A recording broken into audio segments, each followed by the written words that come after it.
You didn't aim, I hope you didn't aim to kill all those innocent civilians. Of course not. We didn't aim, Hamas did. Hamas places its women and children next to missile launchers. It puts the missile launchers in schools. Quite a few times the UN has found missile launchers in schools, in hospitals, in the most cynical and cowardly way. But if we want to put a stop to that, you know how we can do it? You know who stands behind Hamas? It's Qatar, the owner of your own station. Qatar is funding Hamas with over $250 million. They're funding daily murders of Israeli children and Gazan children. And what we need is for Qatar to stop funding Hamas, to stop funding ISIS, to stop funding Al-Qaeda and Al-Nusra.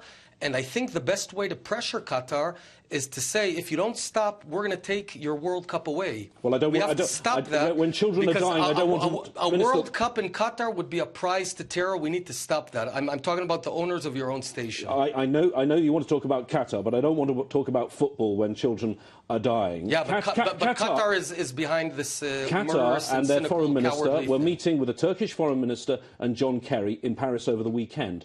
Aren't they part of the solution? Yeah, that's very interesting. With one arm, you fund terror, and in the other arm, you speak about peace. Stop funding terror. You know where Mashal resides? Khalid Mashal, the head of Hamas, he resides in Qatar. You don't host a mega terrorist and then talk about peace. You don't get it both ways. If you're the world's greatest funder of terrorists, you can't be part of the solution. You're the problem. You, sir, like many Israeli politicians, did your time in the military. I believe you're a major. You know that the military have things called area weapons, shelling from the sea, shelling by land. Why are you using these indiscriminate weapons when you actually have sophisticated pinpoint technology? We're doing something that no one else does. We send leaflets, we send text messages warning people that right now in their home there's a missile launcher and we're going to get it because we're being shot there.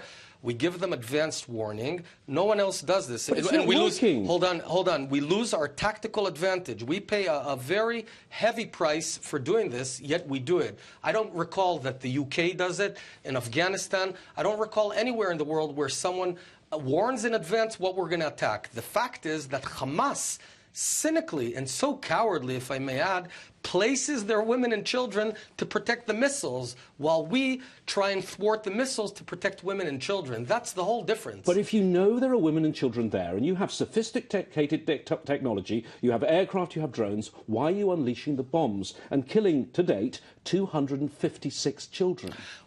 Our sole goal is to make this whole thing go away, to stop this conflict, to disarm Hamas. You want it to go away?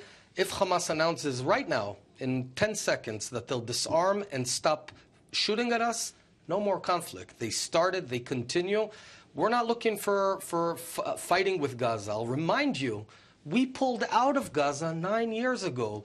Back to the 67 lines. The whole world wanted us to do it. We did it. There's not one Jew residing in Gaza anymore.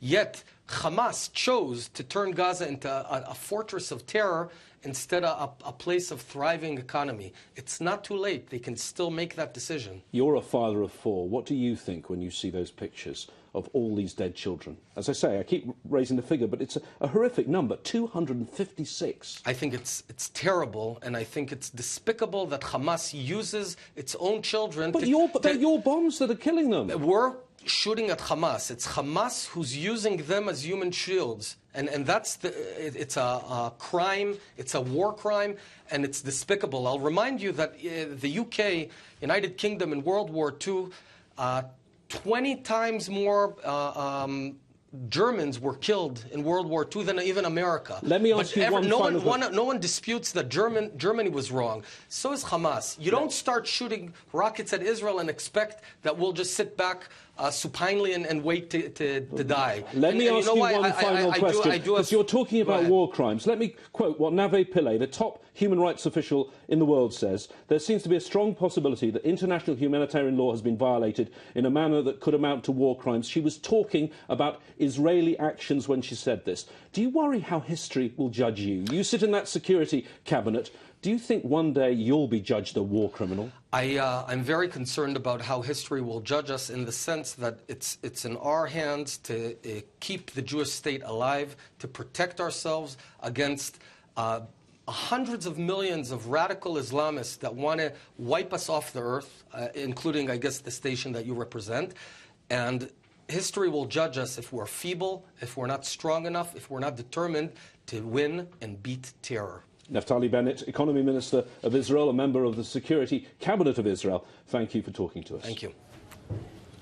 All right, James, thank you very much. That's our diplomatic editor, James Bays, speaking to Naftali Bennett, the Economy Minister from Israel.